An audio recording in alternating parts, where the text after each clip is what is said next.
Salut, ici Lydia Kepinski, vous écoutez Choc.ca. Je sais que tu me détestes, tu veux pas me pardonner.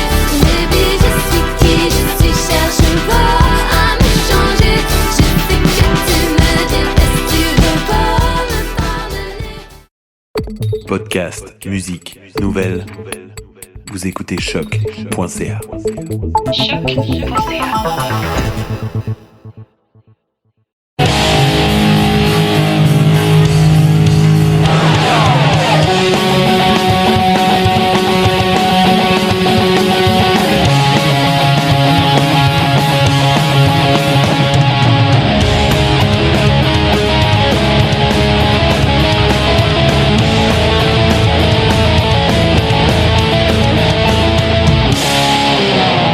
Salut tout le monde, bienvenue sur le Clash Podcast, le podcast qui parle de scène locale indépendante, de punk rock principalement et évidemment de tous les styles satellites au genre. Aujourd'hui, je m'entretiens avec David Marchand pour parler principalement du groupe Zouz, trio dont il fait partie, mais évidemment, David est dans plein d'autres projets aussi que vous connaissez probablement.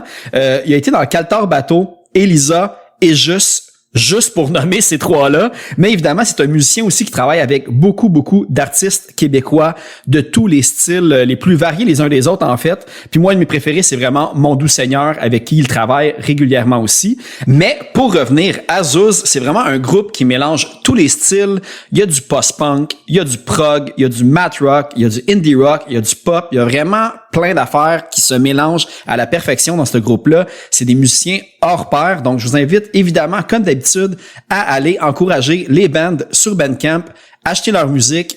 Tous les liens des bands que je vais nommer dans cet épisode-là vont être accessibles, que ça soit avec l'épisode que vous téléchargez ou sur les réseaux sociaux. Donc, allez vous downloader du Zouz, du Juste, du. Vous allez voir, on va name dropper beaucoup d'affaires parce qu'évidemment, le trio Zouz est dans tellement de projets que je suis sûr que vous allez découvrir minimum 5-6 bands que vous allez adorer si vous les connaissez pas déjà. Mis à part ça, encore une fois, j'ai des nouveaux membres Patreon. Je pourrais jamais dire à quel point je suis reconnaissant des personnes qui décident de donner un peu d'argent tous les mois pour encourager le podcast. Ça encourage la scène locale, évidemment aussi. Tout l'argent que je prends pour le podcast, c'est redonné aux bands, que ça soit pour la musique, pour acheter de la merch, pour les concours et tout. Donc, gros merci. C'est vraiment une générosité que j'apprécie au plus haut point. Puis là, depuis le dernier épisode, j'ai 2 nouveaux membres Patreon qui se sont inscrits. Je vais parler de Samuel Ménard. Gros merci, Samuel, de t'abonner au podcast. Évidemment, fais-moi signe si tu as des trucs, des bands, des entreprises à plugger. Ça va me faire plaisir d'en parler à tous mes auditeurs. Et aussi, monsieur Pascal Girard. Gros merci, Pascal. Pascal, vous le connaissez peut-être parce que des fois, il est dans les spectacles. C'est lui, entre autres, qui avait fait les illustrations pendant le Poudza Fest. Donc, il va dans des spectacles, puis il dessine un petit peu ce qu'il voit sur scène aux alentours de lui. Il a fait ça aussi, si je me trompe pas, pour le Montreal Hardcore. En fait, le Madhouse de Montréal. J'ai vu aussi en fin de semaine qu'il en a fait pour d'autres shows. Donc, suivez la page Instagram Monsieur Pascal Girard, un illustrateur vraiment excellent, BDiste. Donc, allez découvrir ces trucs, vous serez pas déçus. Donc, encore une fois, un gros merci aux membres Patreon. Si vous voulez faire comme Samuel et Pascal, c'est 3$ par mois. Vous avez des épisodes d'avance, puis vous participez automatiquement à tous les tirages dès que j'ai des trucs à faire tirer, évidemment. Donc, avant d'aller discuter avec David Marchand, on va aller écouter une pièce de Zouz du dernier album qu'ils ont sorti, Vertige. On va écouter la pièce Auréole.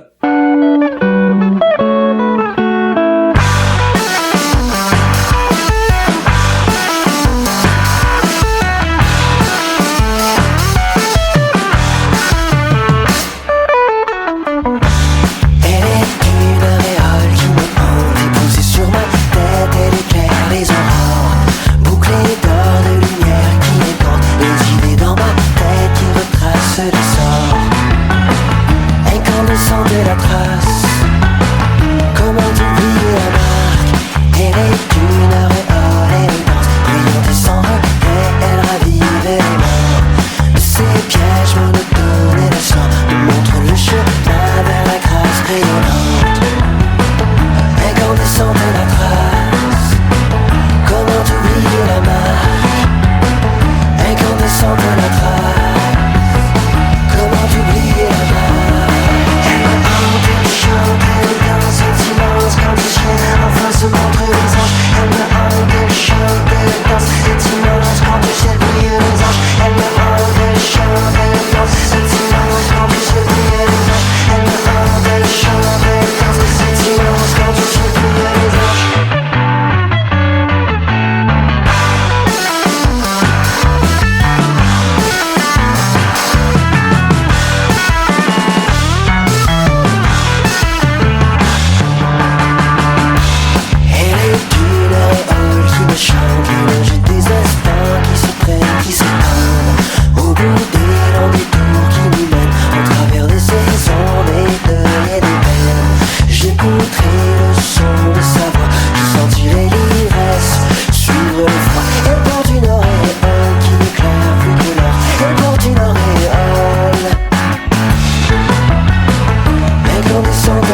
Je vais essayer quand même d'être truc. Moi, c'est ça, on part un peu sur des chapeaux de roue parce que tu es en train de me parler plein d'affaires de juste, mais tu sais, on va y revenir à un certain point probablement.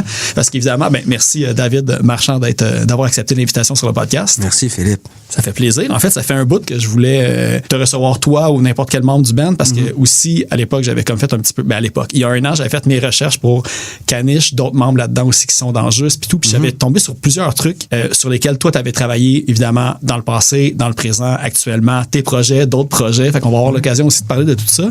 Mais là, le focus principal de cette entrevue-là, c'est Zuz. Puis, Zuz, justement, il y a une couple de jours, en finalisant un petit peu mes recherches, j'ai vu que vous étiez en studio. Fait qu'est-ce que vous avez déjà comme un nouvel album que vous êtes en train de plancher dessus? Ou Ben, on finit un album en ce moment. Okay. On est vraiment au dernier mille. On est en train de faire la pochette. On est en train de faire le matrissage. Puis, fait que ça devrait sortir. Ça va sortir en septembre 2024. Okay. Fait que... Soyez patient. Ouais, c'est ça. Ben, je veux dire, ça peut paraître long, mais finalement, c'est demain, finalement, presque, là, dans c'est le cours des choses, là. C'est tellement d'efforts, puis c'est tellement long, tout faire ça. Puis, tu sais, autant, moi, ça m'a pris 2 ans d'écrire cet album-là, tu sais, puis l'enregistrer, c'était vraiment un processus super intense, super demandant. Puis après ça, le mixage, c'était super demandant. Puis c'était des centaines d'heures de mixage. Après ça, ben là, c'est le matrissage. Après ça, c'est la pochette, toutes les dérivés visuels qui sont vraiment beaucoup de back and forth avec les artistes avec qui on travaille. Puis là, on parle même pas des vidéoclips, on parle même pas d'une stratégie autour de la sortie, tu sais, comme quand, puis comment sortir des chansons, tu sais... je pense que c'est important, tu sais, pour nous d'avoir une bonne façon de sortir ces chansons-là parce que une façon qui est originale, du moins, qui nous représente bien. Je pense que c'est tellement difficile c'est très difficile à notre époque de se démarquer en tant que musicien, en tant qu'artiste en musique, parce qu'il y a tellement de monde qui sort des albums puis des chansons à tous les jours, là, c'est que... Ouais, ça, tu sais, ça me fait penser parce que tu as déjà pas mal englobé un des trucs que je me demandais parce que, bon, tu sais, il y a plusieurs artistes qui sortent des monoplages. C'est une nouvelle manière de comme tout le temps comme garder l'intérêt. Tout le temps. Vous autres, vous avez fait comme 2 EP. Il y a un album qui a déjà été sorti, le 2e s'en vient. Mais tu sais, on sent qu'on a vraiment une approche un peu plus classique, justement, de sortir un album complet. On sort des vidéoclips. Puis il y a comme aussi, j'ai l'impression que c'est une œuvre comme 360 degrés. Tu sais, il y a vraiment le travail avec des artistes visuels pour les vidéoclips. Puis on sent vraiment que tout est vraiment réfléchi. Est-ce que, justement, autant album passé, le prochain, vous pensez à tous ces trucs-là en même temps? Vidéoclip, pochette, puis style de la musique ou composition, ou vous y allez comme graduellement au fur et à mesure? Parce que j'ai vraiment l'impression que c'est un tout complet qui se promène ensemble, tu sais. Mais c'est sûr que c'est quand même au fur et à mesure, dans le sens que je suis pas en train d'écrire une chanson puis de penser au vidéoclip en même temps, là. Je suis peut-être pas rendu dans ma vie, là, mais je pense que c'est important pour moi, puis de plus en plus important pour moi, autant que pour le groupe Zuz, là, que notre démarche ait une cohérence, c'est d'avoir du visuel qui se marie très bien à la musique, à l'agressivité de la musique, au côté un peu plus weird de notre musique des fois aussi. Fait que non, pour répondre à ta question, je pense que je suis pas assez brillant pour penser à tout ça one shot, mais c'est vraiment important pour moi que tout s'emboîte vraiment bien, là, d'avoir de quoi qui, je sais pas, j'aime beaucoup les artistes puis les bands qui ont que leur direction est vraiment claire, tu sais, que même la façon qu'ils s'habillent est en relation avec le son qu'ils font, puis leur musique, puis la façon qu'ils écrivent des tunes, puis la façon qu'ils chantent leurs tunes. Fait que, ouais. Je pense que pour répondre le mieux à ta question, c'est que c'est vraiment important pour moi, en tout cas, tout ça. Oui, on y pense vraiment, vraiment à tout, là, genre. Parce que vous laissez beaucoup aussi de liberté, j'ai l'impression, disons, aux réalisateurs des vidéoclips, ils sont vraiment très différents les uns des autres. Les pochettes des albums aussi. Oui. C'est-à-dire, moi, je pense que on va aller vraiment choisir du mieux qu'on peut un artiste visuel ou une artiste visuelle avec qui on veut travailler. Mais une fois qu'on l'a choisi, puis une fois qu'on l'a on le pique, cette personne-là, c'est vraiment important pour nous de laisser cette personne-là s'exprimer en tant qu'artiste quand même. Notre but, c'est pas de la contrôler puis de contrôler son travail puis tout. C'est sûr que si ça marche vraiment pas, là, on va comme... on va intervenir. Ça reste votre œuvre qui va être représentée à la fin. Mais je pense que j'aime vraiment ça, faire confiance aux gens avec qui je travaille, puis autant les musiciens, autant notre gérant que les artistes visuels. Mais vous avez l'air à travailler là, pour tous les projets que le trio vous faites affaire dans différents horizons, que ce soit comme des musiciens, pas pigistes, mais tu sais que vous travaillez pour d'autres bands et tout ça. Vous avez vraiment l'air d'avoir comme une gang que peu importe le style du projet, peu importe le projet, ça suit beaucoup. Puis ça me fait penser justement, Jean-Bruno Pinard, c'est encore avec lui et Francis Ledoux que vous faites comme vos trucs d'enregistrement pour le prochain ou... Mais Francis Ledoux, c'est notre drummer, c'est-à-dire, là. Ah oui, c'est vrai, c'est ça qui fait le mix puis les masters. Oh, est-ce que j'avais comment? Mais Francis fait beaucoup de. J'espère qu'il travaille dans le band. Oui. Fait beaucoup de mastering, Francis, pour vraiment beaucoup de gens sur la scène locale. Fait beaucoup de mix aussi. Mais c'est qu'il est tellement dans le son du groupe que de l'avoir tout le temps derrière l'ordi, ben c'est comme trop proche un peu pour lui, là, quand même. Il y a pas vraiment de recul. D'où le fait qu'on fait affaire avec Jean-Bruno depuis des années. Moi, ça fait. Mon premier disque, j'avais 18 ans, je pense, puis c'était Jean-Bruno qui le fait, avec qui m'a aidé à faire le disque. Est-ce que c'était avec Elisa ou... Ouais. OK, je savais pas que c'était ton vrai... Ouais, non, mais c'est ça, parce que là, je checkais un peu, tu sais, je creuse tout le temps, puis là, je voyais qu'il avait travaillé avec, tu sais, si on prend toi, Francis, puis Étienne, qui forment le trio Zouz, il y a Fireworks, Louise, Du, Caltar Bateau, Juste, Mon Doux Seigneur, Elisa, puis genre, là, c'est sûr que j'ai comme effleuré, mais j'ai vu tantôt qu'il a travaillé avec... T'sais, avec les louanges, je pense, qu'il a travaillé avec... C'est les louanges, oui. Ouais, c'est ça, c'est fou, il est vraiment partout. Puis, tu sais, l'association avec lui, j'ai l'impression que vous avez commencé un peu en même temps à comme travailler de plus en plus sérieusement en musique. Fait que lui, c'est comment que vous l'avez rencontré pour, dès le départ... C'est très, très simple comment j'ai rencontré Jean-Bruno. J'avais... c'est parce qu'avec mon premier groupe, Elisa, comme tu l'as dit tantôt, ça c'est vraiment vieux. Là. Ça fait plus que 10 ans quand même. Là. Ah, c'est ça? C'est encore excellent. J'ai écouté pas mal cette semaine. C'est vrai? Ouais. Merci. Le temps approuve les choses. Ouais. Merci, c'est fin. Ça fait longtemps que j'avais pas parlé de ce groupe-là. C'est parce que je connaissais rien des studios d'enregistrement à cette époque-là. Fait que j'ai juste tapé sur Google Studio Montréal. Ah ouais? Puis le premier qui est sorti, c'était Planète Studio sur la rue Papineau. Okay. Fait que j'ai envoyé un email. Je sais comment vous chargez pour faire. Puis le gérant m'avait répondu. Puis je sais pas exactement comment ça s'est fait, mais Jean-Bruno a comme pris comme le contrôle de cet email-là, puis il a pris il a hacké le système. Ouais, un peu finalement. Parce que à cette époque-là, Jean-Bruno était assistant ingénieur de son pour un des propriétaires du studio. Fait que dans le fond, il travaillait le jour pour ce boss-là. Puis le soir, il y avait le studio pour gratuit ou presque. Puis dans le fond, nous, on payait son temps. Puis pas trop cher. Même justement que des techniciens commencent à comme créer comme un réseau puis tout ça. Là, avec c'est le bon avantage d'être comme élève dans un studio, c'est que souvent tu as du temps de libre puis du temps de studio. Puis t'as du gear. Rien. Ouais, c'est ça. T'as des micros, t'as des préampes, t'as des compresseurs, t'as tout ce qu'il faut pour faire des bons théoriquement des bons albums. Mais ce que t'as pas, par contre, en faisant ça, c'est une communauté de musiciens avec qui tu peux travailler. Puis là, faut que en tant qu'ingénieur de son, si tu veux vraiment make it dans ce business-là, faut que tu aies du monde. Faut que le bouche à oreille se passe bien aussi. C'est ça, tu sais, comme quand j'ai connu JB, c'était bien avant qu'il fasse tous les disques que tu as dit tantôt. Puis, de fil en aiguille, il a rencontré les Caltar Bateau, il a rencontré les Fireworks, il a rencontré les Louanges, il a rencontré Felp, il a rencontré plein de monde avec qui il a fait des albums. Puis, il a fait ces albums-là. Fait en tout cas, s'il y a du monde qui nous écoute par un hasard, qui veulent, tu sais, comme make it dans le business de son, finalement, je dirais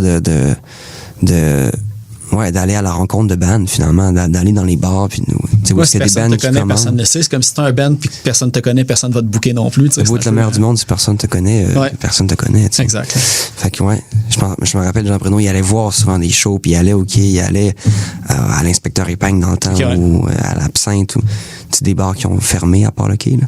Puis il allait voir ces bands-là, puis il allait les rencontrer, puis tout, puis il allait dire, hey, moi, je veux vous enregistrer. Puis, Ah, mais c'est bon, c'est cool en crime. Fait que là, dans le fond, c'est ça. Fait qu'officiellement, c'est avec lui encore que vous travaillez pour le prochain? Comme ingé son. Ouais. OK, parfait. Puis l'autre truc que je voulais demander aussi par rapport à ça, parce que là, évidemment, il y a c'est Vertige qui est sorti en 2021. Ouais. Puis, vous avez eu plein de nominations parce qu'il y a aussi les gamiques qui s'en viennent. Là, on va avoir eu le punch quand ça va sortir, là, évidemment, quand l'épisode va sortir. Mais là, je ne me trompe pas, cette année, vous avez un de vos clips qui est encore en nomination pour production vidéoclip, je pense, professionnelle. Je pense que oui. Oui, c'est ça, c'est pour le clip seul. Je pense que tu as raison. Hein. OK, c'est ça. Tu sors du studio, fait que là, tu t'essayes de reconnecter avec... Ouais. Mais je sais pas si tu vas en parler un petit peu, parce que là, de ce que j'ai vu... tu sais, c'est bien le vidéoclip que comme il y a des drones, je pense que c'est comme Philippe Léonard qui l'a réalisé. Ouais, Philippe Léonard, c'est un qui c'est un bon ami à moi et ma copine puis il travaille beaucoup avec les Godspeed You Black Emperor. Il fait des projections. Exactement. Là, lui puis sont deux à faire ça dans le fond sur leur tournée, puis ils shootent derrière le band du je pense que c'est du 7 mm, je sais plus le format. Là, j'aurais peur de me tromper, là, mais... Je sais qu'en gros, ils ont vraiment, pour résumer vraiment brièvement, ils ont comme des bobines, ils font passer du film, puis ils font une espèce de montage visuel, comme live. un DJ montrait sa musique, mais eux autres, ils le montrent d'une manière vidéo, dans le fond. Très bien résumé. C'est exactement ça, ouais. Parce que moi, ça me faisait complètement triper. Durant la pandémie, Godspeed avait sorti un album, puis leur lancement, si tu veux, leur sortie, ils faisaient jouer l'album dans un théâtre, puis tu voyais seulement les projections. OK, je savais pas ça. C'est en noir et blanc, puis j'avais trouvé ça complètement magnifique. Fait que faut faire un clip avec ce gars-là, c'est sûr. Ouais. Puis après ça, c'est ça. Là, j'ai expliqué un peu la chanson. Puis il m'est arrivé avec un concept avec des drones qui se promènent dans... Le visuel est fou, là. Ouais, c'était... J'en suis bien content de ce clip-là, ouais. Ouais. Puis tu sais, aussi, j'ai vu, je pense qu'il a fait... il travaille avec The Black Keys aussi, que j'ai vu à un certain point aussi, pour des projections justement en arrière et tout. Ouais, je pense que c'est sur son CV, me semble. Ouais, je pense que c'était des trucs live. Là, voir ça. Ouais. Okay. Ben, c'est ça, c'est un gars qui est super impliqué dans la scène plus internationale que, mettons, plus la scène locale, c'est-à-dire. Moi, je voyais qu'il y avait comme un bureau, quelque chose à New York aussi. Fait qu'il est pas nécessairement 100% du temps à Montréal puis tout. Là, fait que c'est un bon catch d'avoir travaillé avec. C'est un je suis vraiment content. C'est vraiment un hasard que ma copine le connaissait avant, parce que sinon, je pense que ça n'aurait jamais eu lieu. Mais... Ouais. C'est le fun, justement. Moi, j'étais allé voir, c'était peut-être pas le lancement, le spectacle qu'ils ont fait au MTLUS, Godspeed. Ouais. Puis j'étais comme pas loin, justement, du bout de son où ils montent comme la table où ils font les projections. Ouais. Puis entre les tunes, t'entends comme le rouleau qui passe. De temps en temps, tu regardes, c'est 2 spectacles en un. À un moment donné, tu t'oublies. Le focus n'est pas sur le band. Sur la musique, oui, mais pas sur le band en tant qu'individu. Fait que tu as la projection en arrière, ça donne quelque chose de vraiment unique. Là, c'est une expérience en soi, là, des spectacles comme ça. Je sais pas si vous avez pensé ou vous voulez faire ce genre de truc-là où ça existe, parce que je pense que ça se porte très bien aussi. Oui, ce serait un rêve de faire ça. C'est peut-être une question de budget qu'on n'est peut-être pas les mêmes moyens Godspeed You, Black Emperor. Probablement. Mais peut-être un jour, on sait pas. Okay. On espère. On se croise les doigts. Ouais. Sinon, un truc, je le parlais aussi, par rapport à Zouz, on a nommé comme plusieurs projets dans lesquels que vous participez avec d'autres trucs. Je veux dire, entre Zouz, Mon Doux Seigneur, puis Juste, il y a vraiment un gros range de variété de sons, diversité de sons. Comment que vous avez, en montant ce projet-là, comment vous avez décidé un peu de la direction, entre guillemets, à prendre, même si c'est pas mal éclectique, de choisir le son du band, tout en travaillant avec les mêmes collaborateurs régulièrement, en fait? C'était-tu comme une idée de faire un band un peu plus... puis là, je vais nommer des termes, là, c'est comme difficile de vous qualifier, là, mais il y a du prog, il y a de la pop, il y a du math rock à certains points, puis tout. Fait que, est-ce que... j'ai l'impression aussi que les 3 musiciens, vous êtes des musiciens de formation, à moins que je me trompe. Ouais. Mais je pense que derrière Juste, on n'avait pas vraiment une idée du son exactement où est-ce qu'on voulait aller, mais je pense que l'idée de faire de la musique super viscérale qui bûche puis qui fait du bien dans ce sens-là, finalement, là, c'était depuis le début, c'était comme vraiment notre idée. Mais je pense pas vraiment qu'on a eu vraiment comme on va faire un band de stoner rock ou on va faire un band de ci, de ça. Et puis après ça, moi, je pense que j'ai toujours fait des tunes vraiment bizarres, sans vraiment, ils sont pas toujours vraiment bizarres, là, mais c'est pas du 4-4 carré, tu sais, c'est comme la déconstruction du rythme. Je fais pas vraiment exprès. Depuis que je suis ado, je fais de la musique un peu weird, là, genre, puis c'est juste ça que je sais pas pourquoi, c'est ça qui sort, là. Ouais. Fait que je pense que notre band, notre identité sonore, ça finit par être un peu ça. C'est comme l'idée de faire de quoi qui fait du bien, mais en bûchant autour d'un guitare bass drum mêlé à des tunes un peu farfelues, un peu weird. C'est pas mal ça qu'on fait finalement. Oui, puis la ligne directrice, ça reste votre son aussi au final. Puis l'autre affaire que j'ai remarqué qui est un méga plus de Zouz, en fait, c'est la variété de bands avec qui vous avez joué qui ont comme pas de lien ensemble nécessairement. Non, ouais. Tu sais, j'ai vu Milankou autant que The Brains, Violet P, puis là, comme là, au moment quand l'épisode va sortir, vous allez avoir joué avec Carquois aussi, probablement. Mais tu sais, comme c'est pas beaucoup de bands qui peuvent comme juste faire plugger à toutes les sauces puis ça fit, tu sais. T'as vraiment raison, ouais. Mais ça, je pourrais pas l'expliquer, par contre. Je sais pas pourquoi ça... c'est un heureux hasard, j'imagine. Ouais, c'est ça. Ben, je pense que, tu sais, on est un band qui même si, mettons, peu importe le show, on finit par faire vraiment ce qu'on fait nous autres. Je sais pas, on s'adapte beaucoup au public devant lequel on se trouve. Puis c'est un public... on a déjà fait des shows avant les Québec Redneck Bluegrass Project. Là. Okay, C'était plus un défi que d'autres fois, là, mettons. Là. Le monde était plus en mode party que... Ah, mais ça, c'est cool, ça. Moi, je trouve ça vraiment le fun quand le monde sont party puis ils ont un good time. Mais c'est plus que, tu sais, c'est vraiment des amateurs die-hard de folksal puis puis de chansons à texte, si on veut, là, parce que le JP le Pad, c'est... Il est garage en crime, là. Je sais même pas comment il fait pour les mémoriser. Je pense que ça, si personne ne le sait. Même lui, il le sait pas, là. Ouais. Mais ce qui est fascinant, c'est que tout le monde dans la salle chante avec lui ses textes. Fait qu'eux autres aussi, ils l'ont mémorisé. Bref, tout ça pour... puis c'est arrivé une couple de fois en plus qu'on ouvre pour eux autres. Puis à chaque fois, je me demandais qu'est-ce qu'on faisait là, mais c'était des belles expériences pareilles. Je veux dire, je pense que ça forge un groupe live de pas juste jouer devant le monde qui sont déjà vendus d'avance, là, de devoir un peu fight for it devant un crowd. Puis même si sur un crowd de 800 personnes, tu finis par en attraper peut-être 5, ben c'est déjà 5 c'est déjà bon, là. C'est sûr que, tu sais, peu importe le show, plus, là, Québec Redneck, il y a un style en particulier puis tout, mais tu sais, tu peux pas non plus assumer que 100% du monde, c'est juste ça qui écoute. C'est sûr que vous allez accrocher du monde, peu importe dans quel contexte que vous allez le faire. Tu fais ton mieux dans ce temps-là, puis je veux dire... c'est ça un peu faire des premières parties. Tu sais jamais, c'est un gamble là, un peu à chaque fois. Là, tu sais, là. Mais ça vaut la peine. Ça vaut vraiment la peine. Puis c'est le fun de jouer dans des belles salles de même avec des mondes, avec des bands plus établis. Puis si tu joues tout le temps aussi devant le même monde, ça vient par plafonner aussi à un certain point. Faut plafonner, tout le temps c'est ça. Faut que tu vises plus haut. Là. Ben, tu sais, vous avez fait une tournée en France au cours de l'année, en fait. En mai, oui. Comment ça s'est passé? C'était quoi la réception du groupe là-bas? C'était-tu comme partie de... Vous vous êtes greffé à une tournée d'un band là-bas ou ça a été tout organisé? Ben, c'est-à-dire que c'était à la base, c'était un gars de Strasbourg, en Alsace, qui était un très bon ami au défunt band Canaille, puis au Bon Enfant, qui nous avait vu en spectacle à Montréal, puis il nous avait invités dans son festival que lui, il organise à Strasbourg au mois de mai. Puis après ça, en faisant d'autres genres de showcase, ben là, on avait d'autres offres pour aller jouer en France. Fait que là, on a comme cumulé ça ensemble. Puis la réception était... Je pense que les shows variaient un peu. On a fait des shows un peu en bar qui était le fun, mais qui a pas, il y a pas une foule énorme.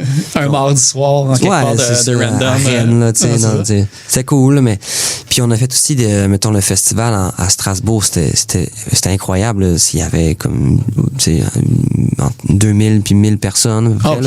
Puis on était programmé une heure qui était super bonne, c'est comme assez tard puis tout, puis les gens étaient super réceptifs.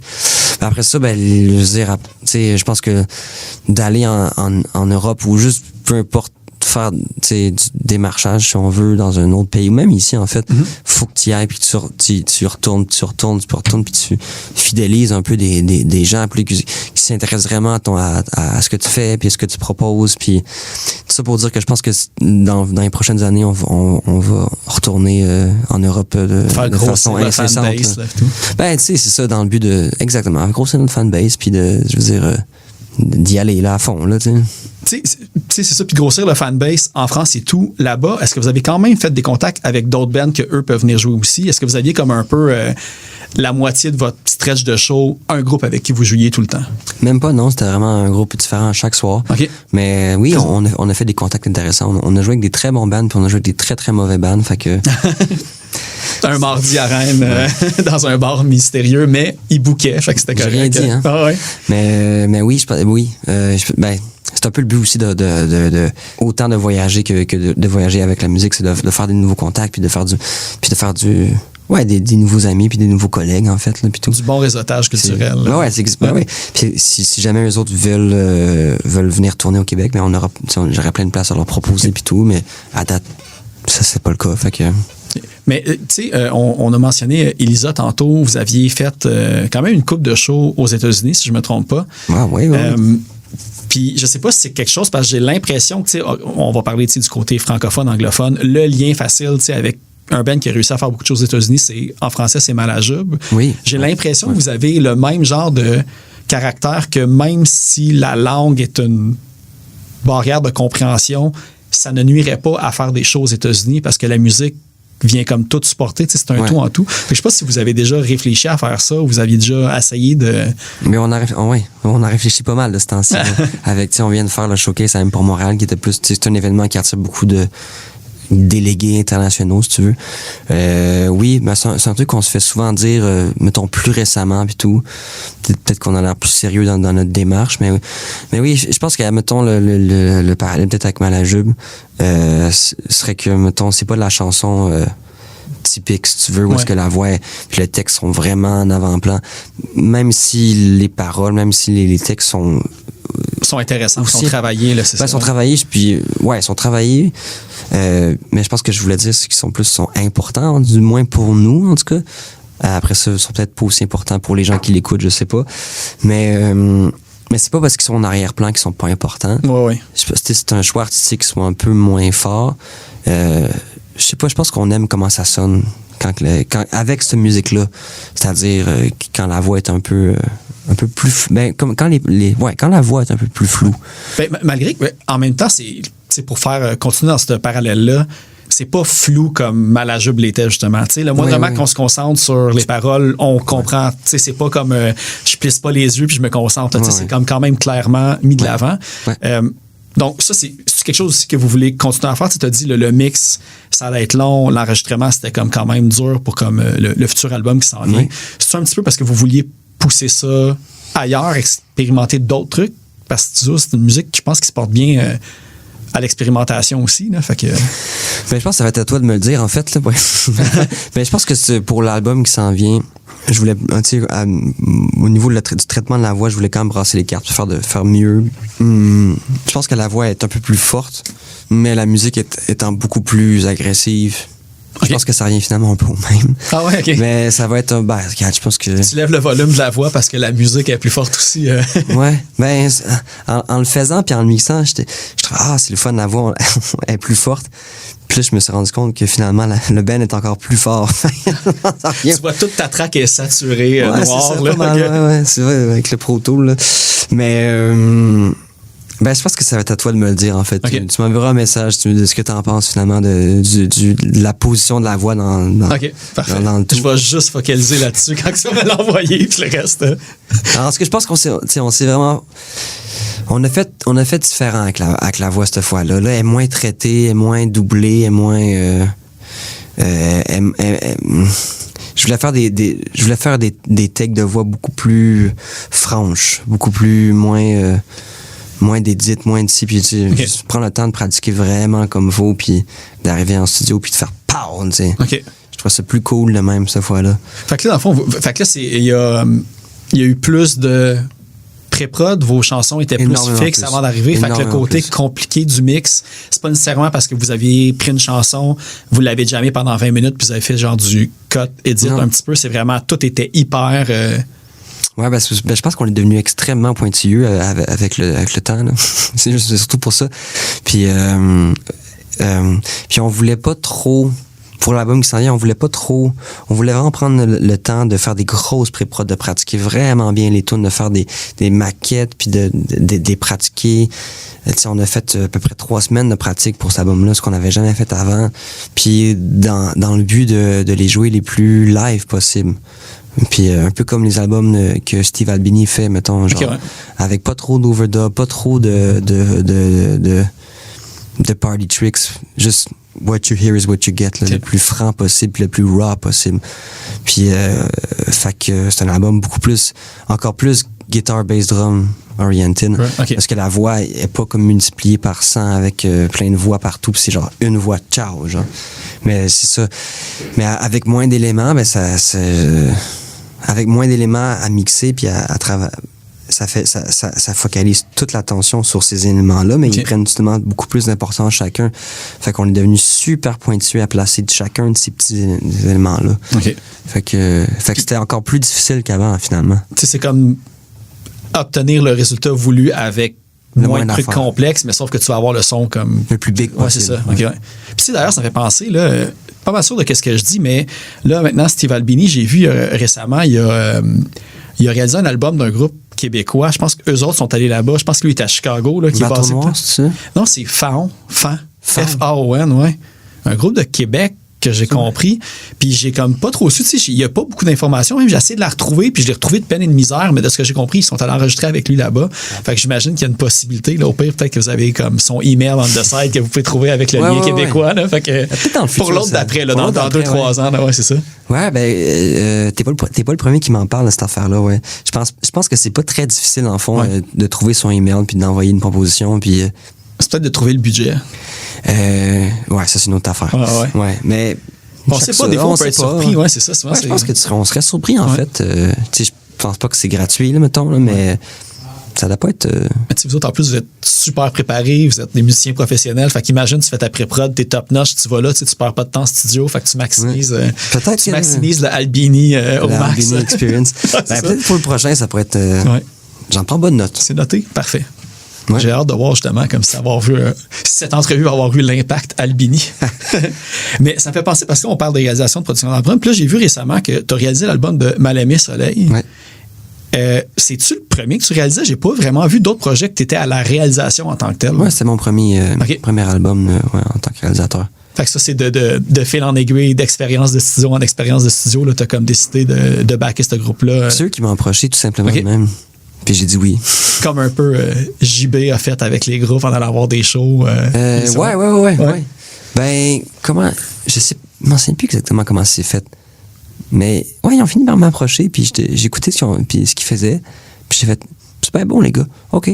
Puis c'était très plaisant, c'était très le fun. Mais effectivement, c'était super nouveau pour moi parce que je suis plus habitué d'être un musicien d'accompagnement, puis d'avoir un apport dans la réalisation qui est plus en tant qu'instrumentiste, mettons. Mm-hmm. Puis là, c'était... Mais étant donné que Mal-Aimé Soleil, c'est un groupe que je trouvais... Ils ont un son complet, là, mettons, au 4, avec les deux guitares, le clavier, la bass puis le drum. Je voyais vraiment pas comment est-ce que moi, en tant qu'instrumentiste, je pourrais amener le plus. Fait que c'était plus une réalisation plus, mettons, plus classique, mettons, vintage même, qu'on pourrait dire. Parce que c'est vraiment un rôle d'écoute puis un rôle un rôle d'accompagnement dans le processus décisionnel du band. Là, puis, suggérer des idées ou des nouvelles affaires. Mais j'aime rien jouer là, en tant que tel. Puis c'est que dans la suggestion. Puis oui, puis j'ai vraiment aimé ça. C'était super le fun. Ça m'a vraiment sorti de ma zone de confort parce que moi, je suis toujours habitué de prendre une guitare puis me mettre à jouer quelque chose ou prendre une autre affaire. Puis tu dois avoir les mains qui shakaient puis les pieds sur tes cuisses qui étaient là comme je fais rien avec mes mains en ce moment. Puis tu devais être comme très tenté de... Au début, j'avais de la misère à me situer, à me placer. Mais assez rapidement, parce que tu sais, comme un band qui sonne bien, c'est un band qui sonne bien. Je veux dire, moi, je trouve pas que racheter le plus d'affaires possible, c'est nécessairement la meilleure chose pour une chanson. Je pense que faut suivre ce qu'elle veut aller. Puis dans leur cas, eux autres, c'était juste de rendre de ce qu'ils font qui était déjà bon, mais encore meilleur. Okay. Comme un peu revisiter les structures ou peut-être de switcher des places, des affaires comme ça. Okay. Puis c'est-tu quelque chose que tu as assez apprécié que même tu verrais faire ça régulièrement au cours d'une année ou quoi? Là, ou Mais... En tout cas, à date, c'est pas les offres qui pleuvent. Là, OK. Moi, je pensais que tu allais me dire c'est le temps qui manque avec déjà toutes les implications. Non, je sais pas. Je pense que j'ai peut-être juste pas cette réputation-là dans le milieu. Je sais pas trop. Tu peux t'en as juste un aussi. Là. Quand ça va être comme 3, 4, 5, peut-être que ça va être un game changer. Peut-être, ben oui. Mais c'est pas quelque chose auquel je cours après ou moi, d'être le boss, c'est pas quelque chose qui me c'est pas une chose à laquelle je rêve là, parce que c'est un peu ça, un peu des fois être réalisateur, c'est un peu comme t'es un peu le boss finalement là. Mais c'est parce que l'artiste espères que d'avoir pris un réalisateur, ça va avoir un impact aussi. Fait que t'as comme une espèce, j'imagine, de stress à Puis la pression je est dois forte vraiment aussi. apporter quelque chose pour vrai. Là. Je suis pas juste là pour faire comme La thumbs up. non, puis, la je pression m'en est vais, forte là. Ouais, aussi. c'est ça. La pression est haute, fait que faut que tu livres la job, là. Mais, ouais. Est-ce que le côté... tu sais, on a parlé justement d'être tu sais, musicien avec comme plein d'autres groupes. Il y avait... là, je vois, c'est Étienne qui avait dit ça dans une entrevue, je pense, pour Arboretum, son dernier album qui est sorti. Puis je vais te poser la question. Lui disait que quand on est musicien, on a tendance à aider ses collègues, puis il y avait beaucoup de difficultés à se choisir. Puis là, les projets avec lesquels que vous travaillez, entre autres, il y en a d'autres qui ont quand même aussi beaucoup de succès. Tu sais, comme Mon Doux Seigneur, c'en est un que j'aime beaucoup. C'est nomination à la disque l'année passée. Mais je pense au Gamic l'année passée. Vous aviez comme 4 projets ensemble qui ont gagné des trucs. En s'écrivant, tu me disais, Zouz, c'est vraiment pour vrai notre projet à nous qu'on compose et tout. Ouais. Est-ce que, à un certain point, le côté solo ou le côté faire ces choses sans compromis pour personne d'autre est devenu comme plus fort que tout le reste, dans le fond? Un peu, ouais. Un peu, mais c'est aussi, je pense que c'est une question de réalisation personnelle à travers ça, puis de mener à terme les projets auxquels que je rêve depuis que je suis enfant, là. Ouais. Fait que, je sais pas, moi, j'ai jamais rêvé d'être un musicien accompagnateur, gigueux. Je me suis un peu rendu là un peu par la force des choses, puis j'apprécie vraiment ce C'est que tu joues avec ta gang aussi, que tu connais depuis super longtemps, c'est ça que j'ai l'impression. Mes frères, là, puis tout, là, puis on est une grosse gang de chums, là.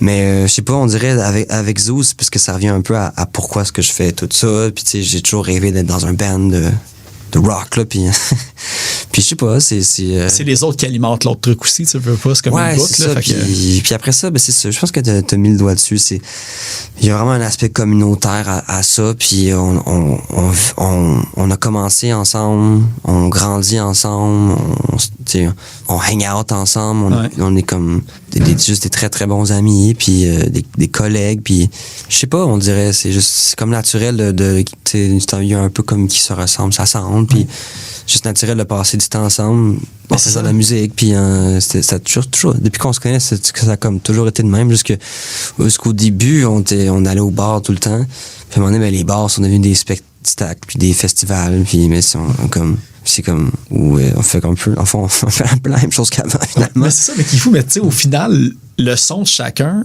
est vraiment, tu sais, c'est ça, je me dis, à force de jammer avec le même monde, à un moment donné, tu viens à te développer comme des patterns, des choses comme ça. Ouais. Mais dans le cas général, j'ai pas l'impression, parce que là, tu sais, je vais inviter le monde à aller écouter des trucs, évidemment, qu'on va nommer, mais tu sais, il y a beaucoup de la gang, tu sais, de Caltar Bateau. Tu sais, il y a Alex Berger, il y a Elliot qui joue aussi dans plein d'autres trucs, dont juste aussi, des choses comme ça. Tu sais, je pense que Jesse McCormack aussi, tu sais, vraiment toute cette gang-là. Ben, tiens, je vais en nommer une couple pour que le monde aille écouter ce que tu as fait. Tu sais, tu as travaillé avec Laurent Sanne, Marie-Pierre Arthur, Tom Chicoine, Bolduc tout croche. Il n'y a pas 2 affaires pareilles, tu sais. Non, c'est vrai. Est-ce que vous avez comme des fois lancé des challenges genre volontaires justement pour pas faire comme hey là en ce moment ce que tu fais ça ressemble beaucoup à tel autre de la gang aussi puis tout, est-ce que vous faites exprès dans le fond de vous forcer pour pas vous ressembler aussi là? J'ai l'impression que ça doit être compliqué à force de jammer tout le temps des heures et des heures par semaine avec une gang, un cercle fermé entre guillemets. Ouais. Là, fait que... Ben, c'est déjà arrivé quelques fois que certains de ces projets-là se fassent comparer, puis je pense que dans ces temps-là, quand ça arrive, c'est-à-dire, c'est important d'aller trouver des nouvelles influences, mettons, pour chacun des projets respectifs, pour les dissocier le plus possible. Parce que c'est vrai c'est comme la même grande gang, puis moi, c'est toujours quelque chose qui m'a un peu travaillé dans... Puis tout le monde a son succès à une bonne échelle en plus, là, je trouve. C'est quand même tous des musiciens qui vivent de la musique, qui vivent de l'art. Là, fait que... Ben, c'est ça, je pense que le défi là-dedans, c'était de rester pertinent, super authentique, puis il y a leur propre son, tu sais. Parce que le milieu, quand on est arrivé sur la scène, le milieu était déjà ultra saturé. Puis là, il est probablement encore plus maintenant. Fait que c'est super important d'avoir une identité qui est forte là, dans un milieu aussi difficile, tu sais, de faire sa place, ça veut dire. Mais tu sais, c'est ça, il y a plus d'offres, il y a plus de visibilité à n'importe qui. Sans que la demande augmente tant que ça. Puis que le nombre de salles non plus augmente pas. Tu sais, comme booker une salle, c'est 6 mois d'avance dans une grosse salle. Fait que tu sais, c'est le fun quand t'as une plus grosse gang qui font comme des shows variés, puis que, tu sais, justement, tu peux facilement offrir à quelqu'un des premières parties pour justement comme promouvoir un nouveau projet ou le projet justement de quelqu'un d'autre qui est dans ton cercle. Là. Fait que c'est un gros avantage. Là. Ouais, mais je pense que cette affaire-là de jouer avec plein de groupes de musique, ben, je pense que ça venait d'une volonté, mettons, de certains un peu comme qui sont dans ma situation, autant dans ma gang que dans d'autres gangs, si tu veux, de pouvoir vivre de ce métier-là quand même. Là, parce que quand tu commences, c'est quasiment impossible de vivre. Même quand tu commences pas, c'est quasiment impossible de vivre d'un seul projet, là, puis tout. Là. Puis de pouvoir y consacrer la majorité de ton temps, puis pour que ce soit le meilleur possible, mais d'avoir des revenus qui sont conséquents, c'est comme difficile. Fait que je sais pas, on dirait que moi assez jeune, j'avais pris la décision que je voulais tout faire pour être un musicien. À temps plein. À temps plein, parce que c'est quelque chose qui m'appelait très fort. Là. Fait que je sais pas, on dirait qu'au début, je jouais avec juste un groupe, avec Elisa, puis après une couple d'années, mais j'en jouais avec 3, 4, après ça 8, 10, 12 à un moment donné, puis c'est ça. Après ça, les choses se placent, puis tu finis par jouer avec le monde avec qui ça marche mieux, puis avec qui tu t'entends surtout mieux, puis c'est ça. Puis après ça, il y en a probablement d'autres qui sont début vingtaine qui font un chemin similaire au mien, mais c'est ça, c'est le cours des choses. C'est la vision à long terme. Peu d'élus vont comme instantanément du jour au lendemain qu'il y a quelque chose qui va comme cliquer. Il y a comme beaucoup d'expérience, il y a beaucoup de trucs.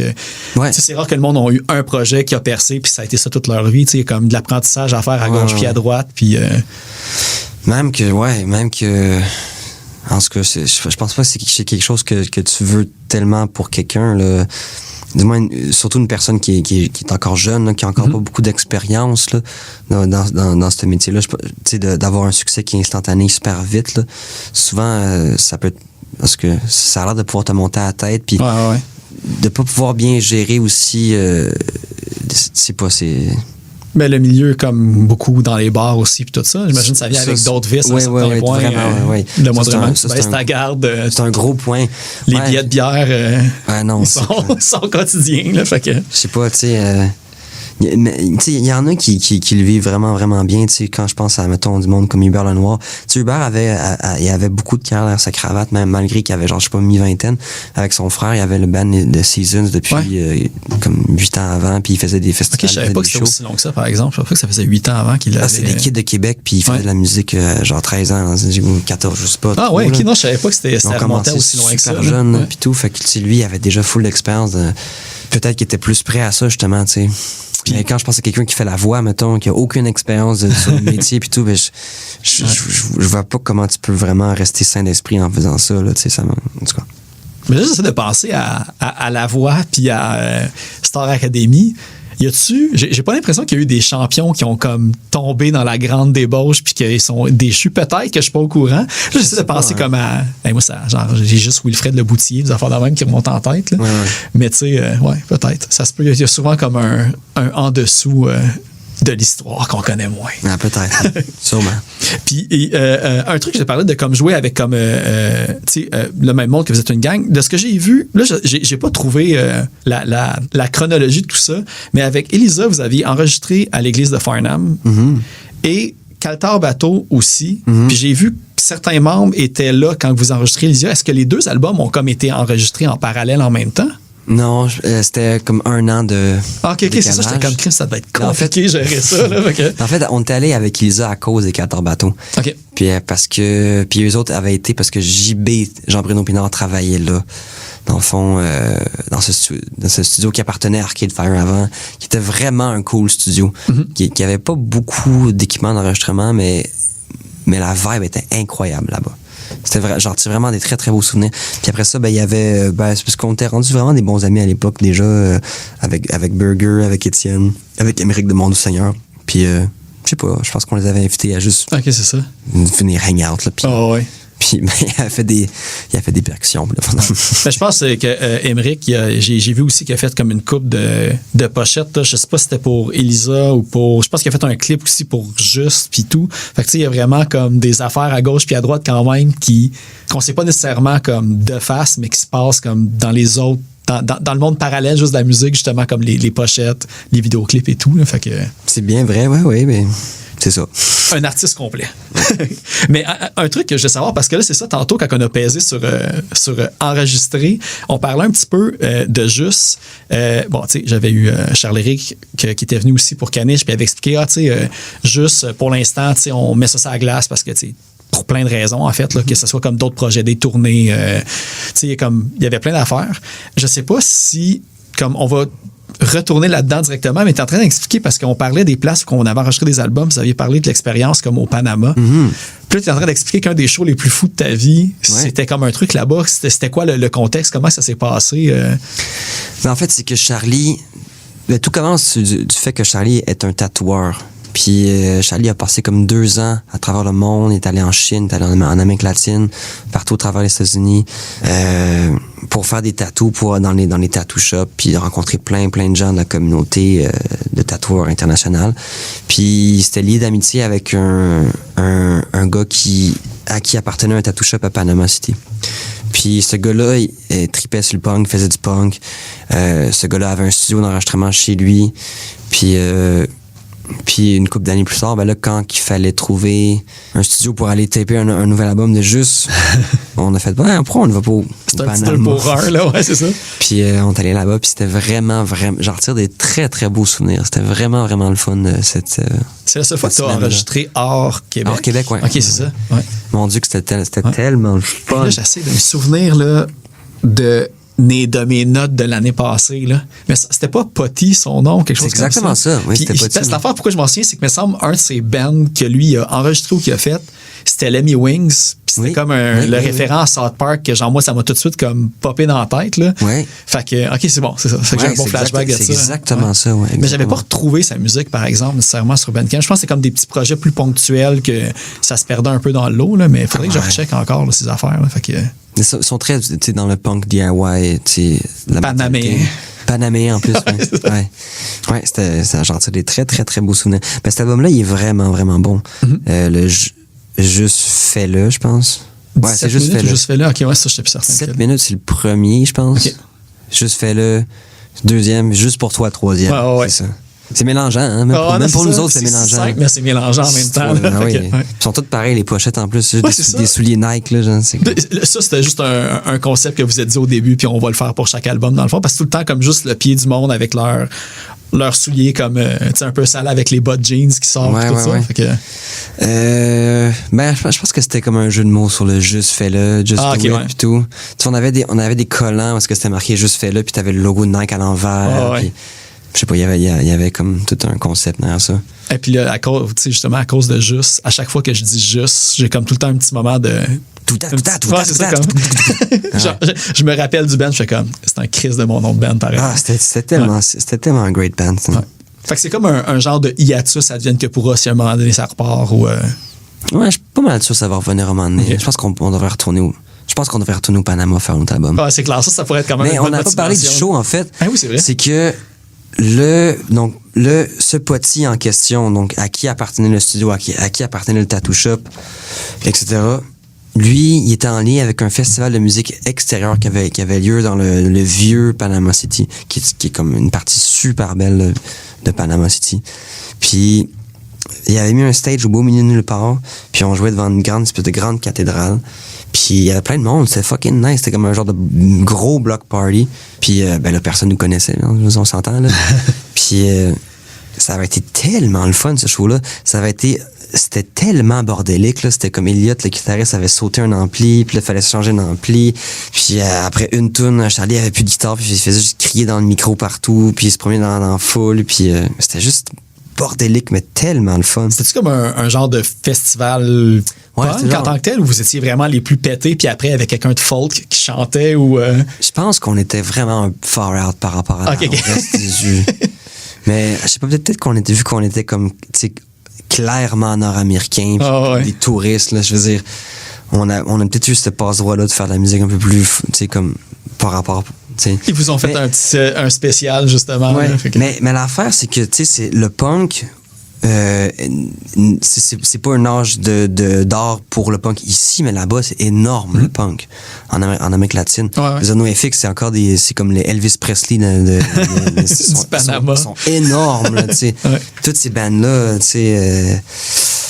Ouais, je serais curieux de faire justement tu sais, parce qu'il y a souvent le cliché justement comme tu sais le métal puis le punk au Brésil, c'est immense, en Argentine, puis tu sais justement en Amérique centrale et tout, mais tu sais, j'ai dit une couple de fois au podcast, mais moi depuis que j'ai parti ça, j'ai vraiment vu comme qu'il y a une montée là. Oui, quand NoFX viennent ici, ils sont sold out aussi, mais que la scène est forte, mais est moins mis au jour à tout le monde. Tu sais, c'est pas nécessairement le style qui est le plus diffusé dans des festivals comme plus de styles généraux. Tu sais, il y a plein de festivals punk qui se passent.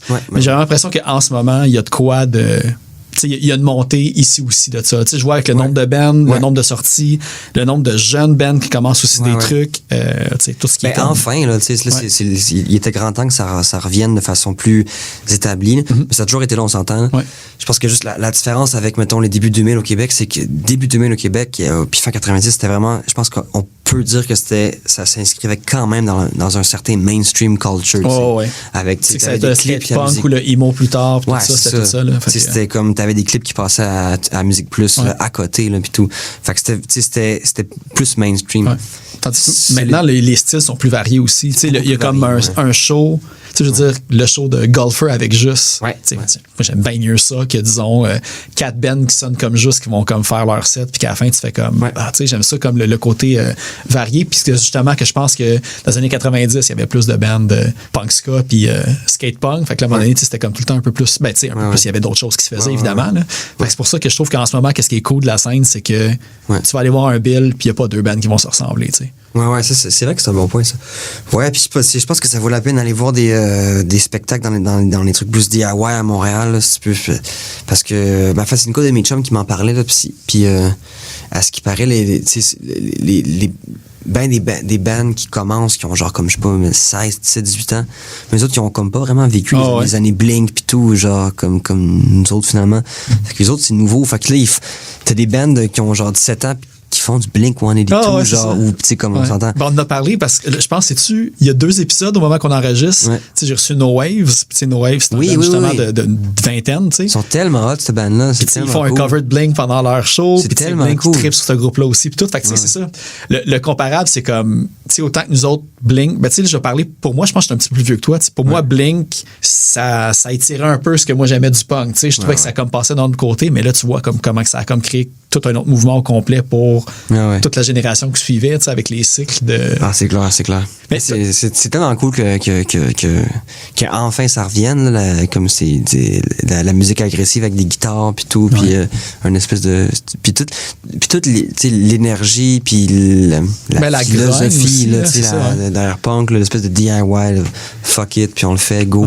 Ça fait tellement du bien, je trouve, sur la scène. Là. C'est comme, il était tellement temps que ça revienne. C'est une bonne réponse aussi à comme tout, on va dire, ce qui se passe du côté social, international ou même local, économique. Tout ce que tu penses, ça fait du sens que c'est un style que le monde se retourne vers à cause justement il y a une insatisfaction généralisée puis une espèce de pas de nihiliste là, mais le comme genre tout brûle anyways, fait que qu'est-ce qu'on fait là, fait que c'est ça, c'est parce que c'est super important ce que la musique représente, qu'est-ce qui est les changements de l'époque, là, les changements politiques, les changements, même là on est rendu avec des changements environnementaux puis tout, whatever.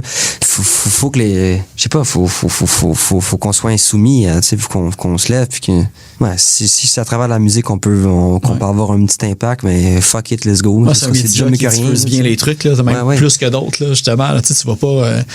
on se fait écouter les nouvelles pour apprendre des trucs, mais tu vas finir par rouler les gens en arrière, faire comme une autre journée. Mais tu vas aller voir un show, tu vas entendre un band parler de telle ou telle affaire, tu vas écouter sa musique, tu vas comme peut-être porter plus attention au message ou à d'autres trucs que tu n'aurais pas pensé nécessairement. Vraiment.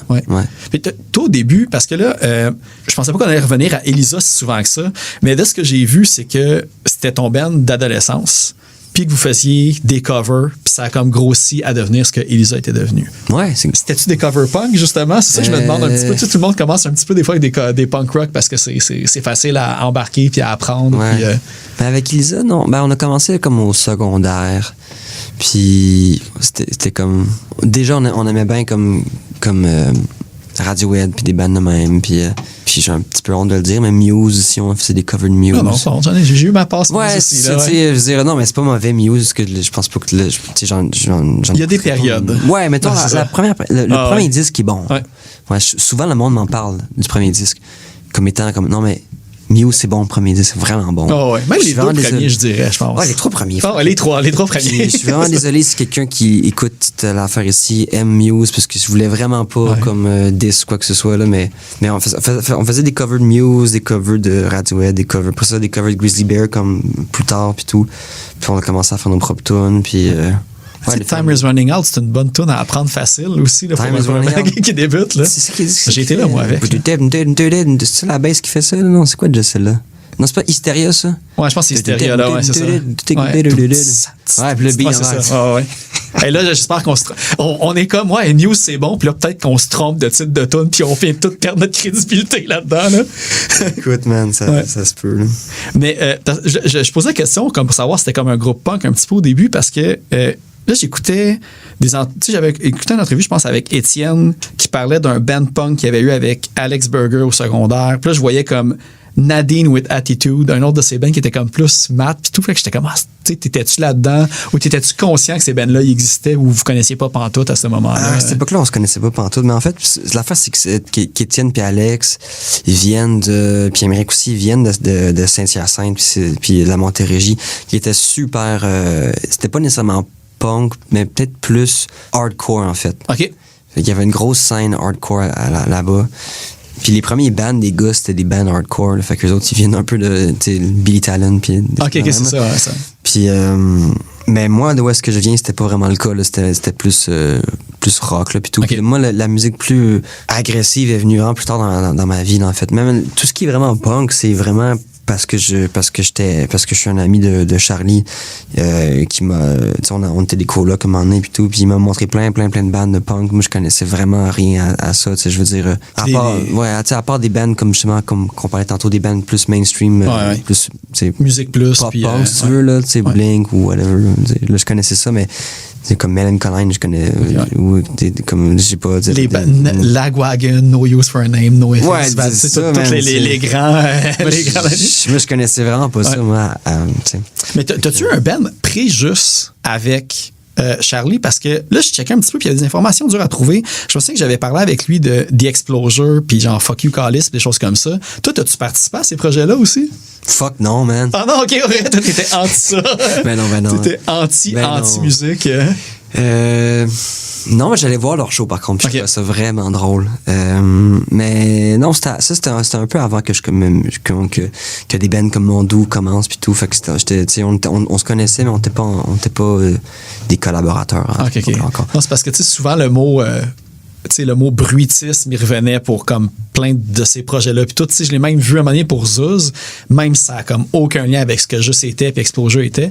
Puis quand tu écoutes du Zuz, t'as beaucoup de, je veux dire, entre guillemets, je sais pas comment le mentionner, mais comme de recherche de son, tu sais, de beaucoup d'accords dissonants, on peut dire, ou comme moins classiques. Ouais. Fait que, tu sais, il y a quand même, je trouve que c'est pas du fuck you callis, mais il y a quand même un côté de genre on s'en va complètement champ gauche avec telle note à tel ou tel moment, tu sais. Ouais. Ben oui, je pense que je suis tout à fait d'accord, mais c'est sûr que mettons le bruitisme de fuck you callis puis c'est quand même vraiment dans une autre catégorie là quand même là, mais quelques catégories de différence, je dirais. Ouais. Ouais, c'est pas la même chose vraiment, mais je comprends ce que tu veux dire dans le sens que je comprends ce que tu veux dire. Oh, ouais, c'est pas comme c'est pas une répétition d'accords classique avec tout ce qu'on. C'est pas comme tu peux pas prévoir facilement ce qui s'en vient avec votre musique dans le fond. C'est juste le côté rythmique puis le côté sonore aussi. Là, fait que, on essaie de toujours rester un peu surprenant puis tout, mais je te dirais des fois ça me manque de faire de la musique comme vraiment complètement free. Plus de défense. Ben, c'est plus le côté free, libre, c'est vraiment, il y a aucune forme, aucun accord, aucune mélodie, rien, pantoute, là. C'est ça la musique de Fuck You Callis, c'est ce que c'est fait avec des instruments comme des guitares électriques puis des drums, là. C'est spontané, puis. On faisait ça dans les années 40, peu importe, là, mais, les compositeurs plus contemporains, c'était des démarches intellectuelles qui datent du 20e siècle, là, je veux dire.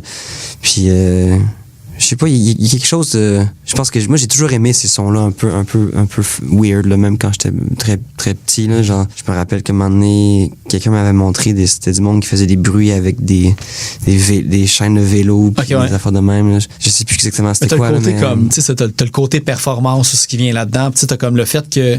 Les sons pas bizarres, musical, pop classique, mais t'as comme toute la démarche. Ouais. Encore une comparaison vraiment boiteuse, mais disons, tu vas aller dans un musée, tu vas avoir une toile, puis tu vas te dire, c'est facile à faire, ça, parce que c'est comme quelque chose de minimaliste ou de quoi. Mais quand tu apprends plus à savoir c'était quoi la démarche de l'artiste derrière ça, pourquoi le résultat est de même, puis comment il s'est rendu, c'est comme tout ça qui est intéressant, plus que juste voir le résultat final aussi. T'sais. Ah oui, mais c'est sûr qu'en art contemporain, mais c'est sûr que la démarche est quasiment ou des fois aussi importante que l'œuvre, là.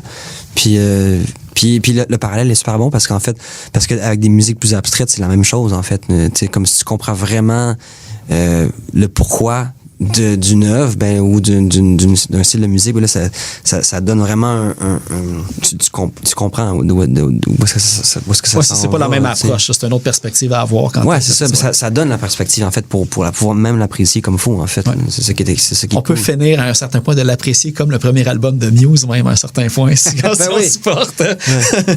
Ouais, c'est vrai, t'as bien raison. Muse, dans le fond, Muse, c'est contemporain. Oui, c'est exactement. C'est ça. Là, je check un petit peu les trucs à faire le tour parce qu'évidemment, je veux laisser comme plugger les trucs qui s'en viennent. Puis tout, là, j'ai vu que récemment, tu as fait un show Hockey Computer. Fait que j'imagine que c'était comme des covers de l'album ou c'était comme Radiohead. Je sais pas si tu veux parler un petit peu de ce projet-là. Puis est-ce que c'est comme temporaire ou c'est quelque chose qu'on va pouvoir revoir? C'est plus ponctuel. Ponctuel, ouais. Mais en fait, c'était une reprise très fidèle de Hockey Computer, puis avec d'autres chansons de Radiohead. Mais moi, j'étais guitariste, en fait, pour ce projet-là, si on peut appeler ça un projet. Puis c'était le projet, en fait, c'est les hommages à André, je vais faire attention de dire son nom comme fond, André Papanicolaou. OK, je connais pas. C'est un guitariste, très bon guitariste, très bon chanteur à Montréal. Puis, fait que oui, j'ai participé à ça. C'était vraiment plaisant à faire. Puis, en fait, ce que j'ai trouvé le plus plaisant à faire, c'est d'aller vraiment dig deep dans le jeu de guitare de Johnny Greenwood, en fait.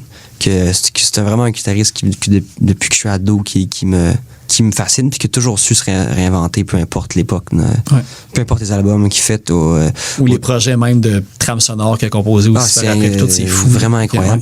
Puis, c'est ça, autant en tant que compositeur, mettons, pour des trames de films, mettons, est-ce que c'est des œuvres plus orchestrales, que vraiment comme guitariste électrique, là, c'est un gars super créatif. Puis, fait que c'était vraiment, vraiment plaisant d'aller vraiment comme super deep dans son travail à lui, là. Puis, je sais pas, c'est des belles expériences d'apprendre des nouvelles affaires. Puis, fait qu'il risque de peut-être éventuellement avoir d'autres shows, parce que je sais pas, vous n'avez fait. On a fait genre 6, je pense. Ah, ok, crime, j'ai vraiment passé à côté. Soirs, là. Okay, ouais. C'était comme des par shot de 2 soirs. OK. Puis on a fait 3 ou 4 fois, je pense. OK. Puis, mais sûrement que ça va revenir à un moment donné. Qui sait, là, c'est comme... C'est un album qui va être pas mal apprécié tout le temps. Ouais, il reste là, l'album. Il bouge pas, il reste là, l'album. Sinon, à part de ça, là, je voulais. Parce que, évidemment, là, on est avec, je le rappelle, M. David Marchand, mais il faut parler de aussi Francis Ledoux, qui est à la batterie, puis qui au mix et au master de plusieurs projets. Je sais pas si, comme, en son nom, tu as des trucs à plugger de lui, parce que je sais qu'il est pas là en ce moment, parce qu'il est en tournée aux États-Unis avec Elena Delan. Fait que, je sais pas s'il y a d'autres affaires que tu sais de lui qui serait content qu'on mentionne. Ben, Francis puis moi, on fait les albums puis les spectacles d'une de nos grandes amies qui s'appelle Shayna Hayes, qui sort un disque au mois de février. Qu'on peut entendre d'ailleurs sur l'album, le dernier album de Zouz. Il était comme une collaboratrice. C'est notre choriste en spectacle. Puis dans le fond, Zouz, on est son backup band. Vous switchez. On switch, c'est ça, tout simplement. Puis on est vraiment très très très fiers de cet album-là qui s'en vient. Puis il y a une nouvelle chanson qui est sortie il y a quelques jours qui s'appelle New Favorite, qui est vraiment, vraiment très bonne, pardon. Puis ça sort sur Bon Sound bientôt. c'est un très bon disque, puis c'était vraiment un projet à suivre. Puis sinon, on peut parler aussi de Étienne Dupré, qui est... Dupree, ouais. Dupree, Ouais. qui fait justement son projet, Ouais. on dit-tu Du ou Du? Je pense que c'est plus du. Ouais, c'est ça. Fait que Du, D-U-U, que d'ailleurs, son dernier album, Arboretum, a comme été une listée de nominations aussi pour les Gamics. Ouais. Gagné aussi pour je pense que c'était pour un vidéoclip, la photographie. Tu sais, tout le concept de l'album est assez fou. Vous irez lire là-dessus. Puis là, tu me disais que justement, il n'est pas là en ce moment parce qu'il travaille sur son deuxième album. Ouais, ben, de ce temps-ci, il travaille sur un deuxième album, puis il fait beaucoup de tournées avec Philippe Braque aussi en tant que bassiste. Fait que. Puis il vient de repartir en plus. Là, je pense qu'ils partent son parti. Fait que, sinon, Étienne, lui, il y a un show. Il ouvre pour BB Club le 30 novembre, je pense, à la Sala Rossa. Je pense qu'il reste encore des billets, si jamais le monde qui écoute ça veut s'en procurer. Ouais. Les membres Patreon vont l'entendre d'avance s'ils veulent l'avoir justement. BB Club, d'ailleurs, aussi, qui sont nominés au GAMIC aussi cette année là, pour alternatif ou post-punk. Je ne sais pas exactement dans quelle des deux catégories qui est mis, là, mais ouais. Très bon duo, man, vraiment super bon. Puis Étienne, lui, il ouvre aussi en duo avec sa choriste Alex Guimond. Puis je pense que je sais pas s'il y a d'autres spectacles. Peut-être aller voir sur sa page Facebook. Ouais, c'est ça. Comme ça ou Instagram. Puis sinon, toi, de ton côté, est-ce qu'on a omis quelque chose qu'il faut mentionner? Les prochains spectacles qu'on a, c'est le 9 décembre en ouverture pour Carquois au Métropolis. Grosse gig. D'après moi, il reste des billets. Sinon, on fait on finit notre tournée, en fait, avec 2 spectacles où est-ce qu'on headline. C'est les 15 et 16 décembre à Saint-Jean-sur-Richelieu, au Lounge 164. Ouais.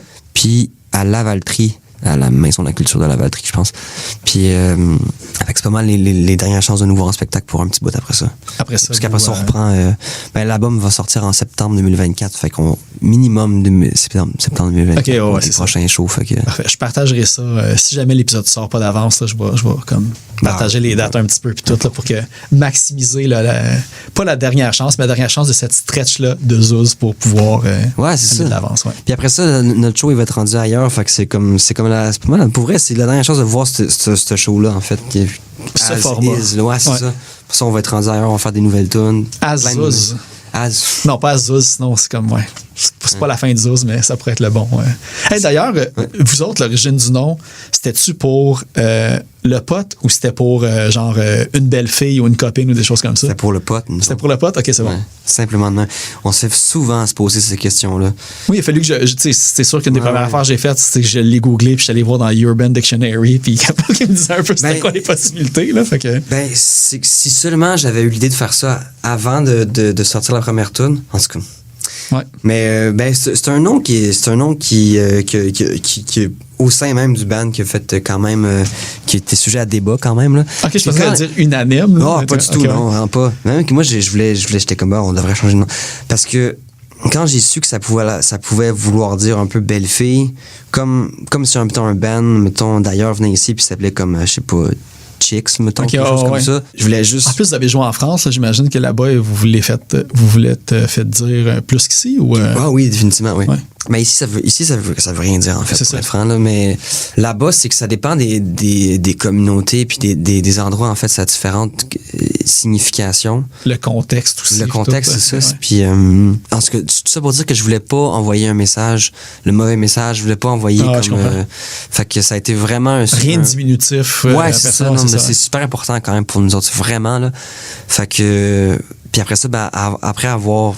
vraiment fait nos recherches, puis de l'avoir demandé aussi aux gens en France, puis aux Français qu'on connaît qui habitent ici. Supposément que c'est pas un nom qui est diminutif, c'est pas négatif, ou négatif. Fait que l'affaire qui est cool de ce nom-là, c'est que, il se prononce bien. Ouais. C'est 4 lettres, même du côté police de caractère, ou comment tu peux l'écrire. C'est comme un format cool, puis visuellement, qui peut comme faire venir des affaires comme simples puis efficaces aussi. Rassurer justement que ça soit positif.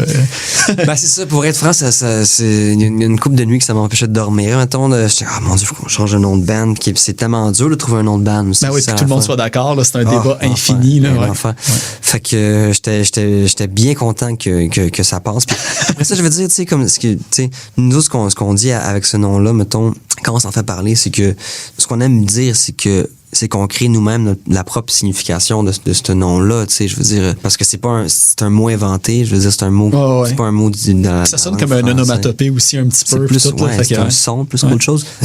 Nous, avec notre musique, puis avec qui on est, on lui donne sa propre signification, puis son propre meaning, finalement, puis son propre power, puis tout. C'est ça qu'on est. Bref. C'est parfait. Très bonne explication. Ouais. J'approuve. Mais bon, gros merci encore d'avoir jasé avec moi pendant cette heure. Puis, on avait commencé l'épisode avec Auréole. Puis là, je me suis dit, on va aller montrer un autre pan un peu aussi du dernier album de Zouz. Puis là, j'ai choisi Course à rebours pour voir un petit peu comme le range, l'étendue de ce que vous faites. Mais évidemment, c'est qu'une fraction. Fait écoutez l'album au complet parce qu'évidemment, il y a beaucoup d'autres nuances à apporter. Puis aussi, pour terminer l'épisode, on va aller écouter la suggestion des Insoumises. On va écouter le groupe Fumigène avec la pièce Inertie. Okay. Merci beaucoup, David. Merci à toi, Philippe.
Y'a plus rien qui bouge, qui me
spirale.